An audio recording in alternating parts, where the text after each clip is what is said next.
आज मैं आपको एक ऐसे मछुआरे की कहानी सुनाने जा रहा हूँ जो अपने एक साथी के साथ एक छोटी सी बोट में सवार होकर समुद्र में फंस गया और फिर उनकी बोट उस समुद्र में गायब हो गई। उसके दोस्त, रिश्तेदार और साथ काम करने वाले सभी लोगों ने मान लिया था कि वो दोनों समुद्र में कहीं डूबकर मर गए होंगे, मगर वो मछुआरा 438 दिन यानी कि पूरे 14 महीनों के बाद वापस लौटता है। वापस लौटते ही उस पर एक खून का इल्जाम लग जाता है। तहकीकात में जब उससे ये पूछा गया कि वो समुद्र में क्यों गया था, इतने दिन वो समुद्र में जिंदा कैसे रहा और उसका दूसरा साथी कहाँ है, इसके जवाब में जो कहानी उसने सुनाई वो इतनी हैरत अंगेज और चौंका देने वाली थी कि इस कहानी ने उस मछुआरे का नाम वर्ल्ड रिकॉर्ड में शामिल कर दिया। इस पूरी कहानी में जिस बात ने सबसे ज्यादा लोगों को रोमांचित किया वो ये थी कि कैसे मछुआरे ने इतने बड़े और खतरनाक समुद्र में बिना खाना और बिना पानी के पूरे 14 महीने गुजारे और तब भी जिंदा बच निकला। ये कहानी है जोस अल्वारेंगा की, जो कि मेक्सिको के एक छोटे से गाँव कोस्टल अजूल का रहने वाला था, जिसकी उम्र 36 साल थी और वो पेशे से एक मछुआरा था। 17 नवंबर 2012 की सुबह जोश और उसका साथी मछली पकड़ने के लिए अपनी नाव पर सवार होते हैं। उनके बीच ये तय होता है कि वो समुद्र में कुल 30 घंटे गुजारेंगे और इसके बाद वापस लौट आएंगे, और इसी वजह से वो अपने साथ थोड़ा बहुत खाने पीने का जरूरी सामान लेकर जाते हैं। उनकी जो बोट थी उसकी लंबाई थी 7 फीट, जिसमें एक इंजन और एक रेफ्रिजरेटर था। बोट बहुत बड़ी ना होने की वजह से उसमें बहुत ज्यादा सामान नहीं आ पाता था, इसीलिए वो अपने साथ जो भी खाने पीने का सामान ले गए थे वो भी बस इतना ही था कि उससे एक दिन का गुजारा हो सके। जोश को इस बात का बिल्कुल भी अंदाजा नहीं था कि वो खाना तो एक दिन का लेकर निकले हैं, मगर आने वाले 14 महीने उसे एक गहरे समुद्र के बीचों बीच बिना खाना और बिना पानी के गुजारने हैं, जिसे सोचकर किसी की भी रूह कांप उठे। आपको बताता चलूं कि वो अपनी बोट जिस समुद्र में लेकर गए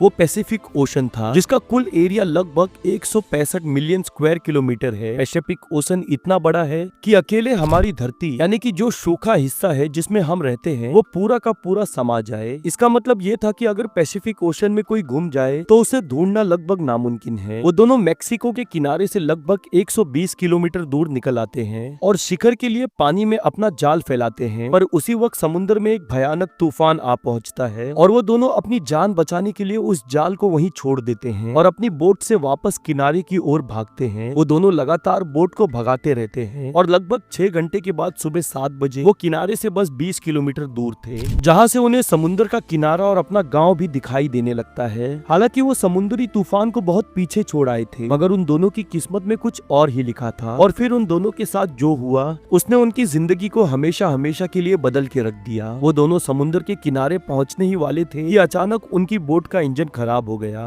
अब ना ही उनके पास चप्पू था और ना ही बोट के डायरेक्शन को कंट्रोल करने वाला सेल, मगर उनके पास एक रेडियो था जिसकी मदद से उन्होंने अपनी लोकेशन अपने बॉस को भेजी जिसके लिए वो काम करते थे, और अपने बॉस की तरफ से जवाब का इंतजार करने लगे, मगर उनके बॉस की तरफ से कोई जवाब नहीं आया और जवाब का इंतजार करते करते उनकी रेडियो की बैटरी भी खत्म हो गई। अब इन दोनों का कांटेक्ट बाहर की दुनिया से पूरी तरह खत्म हो चुका था। जोस और उसका साथी अभी इस सदमे से निकल ही रहे थे कि तभी कुछ ऐसा हुआ जिसके लिए वो बिल्कुल तैयार नहीं थे। तेज हवाओं ने उन्हें फिर से समुद्र की तरफ धकेलना शुरू कर दिया था और जो किनारा उन्हें नजर आ रहा था वो भी धीरे धीरे उनसे दूर होता गया और उनकी नजरों से ओझल हो गया। अब उनको गायब हुए पूरे 5 दिन बीत चुके थे और जब उनके परिवार वालों ने जोश के बॉस पर उन्हें ढूंढने का दबाव बनाया तब उसने अपनी बाकी मछुआरों की एक टीम बनाकर उन्हें ढूंढने के लिए समुद्र में भेजा, मगर अब तक बहुत देर हो चुकी थी और उधर तेज हवाओं ने जोश की बोट को किनारे से लगभग 450 किलोमीटर दूर पहुंचा दिया था। वो दोनों समुद्र के उस हिस्से में पहुंच चुके थे जहां दूर दूर तक उन्हें बस समुद्र ही नजर आ रहा था और उनकी बोट के अलावा ना कोई दूसरी बोट और ना ही कोई दूसरा इंसान मौजूद था। वो दोनों ये बात बहुत ही अच्छी तरह जानते थे कि उनकी बोट इतनी छोटी है कि थोड़ी दूर से गुजरने वालों की नजर भी उन पर नहीं पड़ेगी, और ना ही उनके पास फ्लेयर गन थी और ना ही वो लोग आग लगाकर लोगों का ध्यान अपनी तरफ खींच सकते थे। अब जोश और उसके साथी को इस बात का यकीन हो गया था कि उनका बचना लगभग नामुमकिन है, क्योंकि जो खाने पीने का सामान वो साथ लाए थे वो बहुत पहले ही खत्म हो चुका था और अब पेट भरने के लिए वो उन पंछियों और मछलियों को हाथ से पकड़कर खाने लगे जो उनकी बोट के पास आते, और पानी के लिए एक बोतल में होने वाली बारिश का पानी जमा करके पीने लगे, क्योंकि वो ये बात बहुत ही अच्छी तरह जानते थे कि समुद्र का खारा पानी पीने की वजह से उनकी मौत हो सकती है।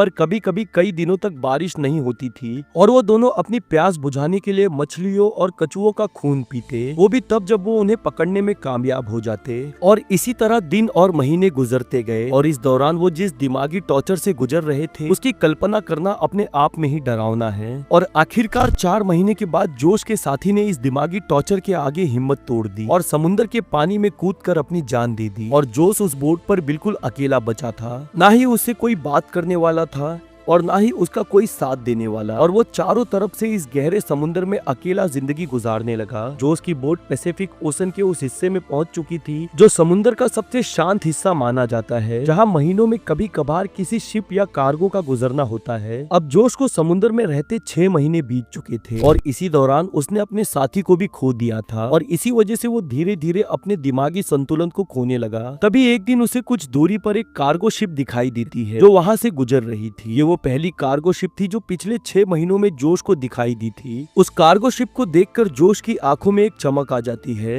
और जिंदा रहने की उम्मीद दोबारा जाग उठती है, मगर इस बार भी उसकी किस्मत उसे धोखा दे गई। जोश उस कार्गो शिप की तरफ देखकर जोर जोर से चिल्लाया और हाथ से कई इशारे भी किए, मगर कार्गो शिप पर ना तो किसी ने उसकी आवाज सुनी और बोट छोटी होने की वजह से ना उस पर किसी की नजर पड़ी। और देखते ही देखते वो कार्गो शिप उसकी नजरों से ओझल हो गई और उसकी जिंदा रहने की उम्मीद पर फिर से पानी फिर गया। ये सोचने में कितना अजीब लगता है कि समुद्र के बीचों बीच रोज मौत से लड़ने के बाद जब आखिरकार जिंदगी बचने का मौका और अवसर दे और वो भी हाथ से निकल जाए। अब जोश को अपनी उस बोट पर रहते हुए 11 महीने बीत चुके थे और इस दौरान वो 8000 किलोमीटर का सफर तय कर चुका था। उसकी हालत इतनी ज्यादा खराब हो चुकी थी कि उसके सारे कपड़े फट चुके थे और अब उसके पूरे बदन पर सिर्फ एक अंडरवेयर बची थी। और फिर आता है 30 जनवरी सन 2014। ये वो दिन था जिस दिन जोश की किस्मत पलटी और उसे इस समुद्री कैद से निकलने का रास्ता मिला, वो भी पूरे 14 महीनों के बाद। जोश अपनी बोट के आसपास नारियल तैरते हुए देखता है और उसे ये समझने में देर नहीं लगती है कि आसपास कोई आइलैंड करीब आ चुका है और ये नारियल उस आइलैंड के किसी पेड़ से टूटकर पानी में गिरकर यहाँ तक आ रहे हैं। और कुछ ही देर के बाद उसे एक आइलैंड नजर आने लगता है और तभी वो अपनी बोट को जैसे तैसे उस आइलैंड तक लेकर जाकर वहां पर उतर जाता है। पिछले 14 महीनों में जोश पहली बार किसी जमीन पर कदम रखा था और जब वो आइलैंड पर पहुंचा तब उसे एक बीच हाउस दिखाई दिया। अंदर जाने पर उसकी मुलाकात एक आदमी से हुई जो वहीं का रहने वाला था और पिछले 14 महीनों में वो पहला इंसान भी था जिसकी जोश से मुलाकात हुई थी। ये आइलैंड मार्शल आइलैंड का एक रिमोटेड आइलैंड था जिसका नाम बोने अलॉट था। ये आइलैंड वहां से 11,000 किलोमीटर की दूरी पर था जहां से जोश ने सफर की शुरुआत की थी। इस बार जोश की किस्मत ने उसका साथ दिया और वो इस छोटे से आइलैंड पर आ पहुंचा, लेकिन अगर उससे ये आइलैंड भी छूट जाता तो अगला आइलैंड फिलीपींस था जो इस आइलैंड से लगभग 5000 किलोमीटर की दूरी पर था। वहां से जोश को वापस अपने घर भेजा गया जहां एक मुसीबत पहले से उसका इंतजार कर रही थी। वहां पहुंचने के बाद उस पर उसके साथी का कत्ल का इल्जाम लगाकर उस पर केस दर्ज कर दिया गया। वही साथी जो उसके साथ बोट पर गया था और जिसने पानी में कूदकर अपनी जान दे दी थी। इसके बाद जोश ने 438 डेज नाम की एक बुक लिखी जिसमें उसने इस दौरान आने वाली तकलीफों और परेशानियों के बारे में बताया और ये भी बताया कि कैसे उसके साथी ने हालात से हिम्मत हार कर अपनी जान दे दी।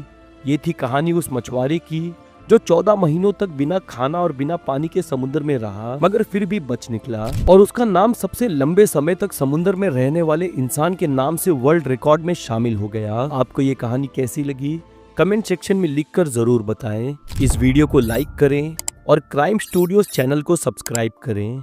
मैं मिलता हूँ आप लोगों से अगले वीडियो में, तब तक के लिए अलविदा।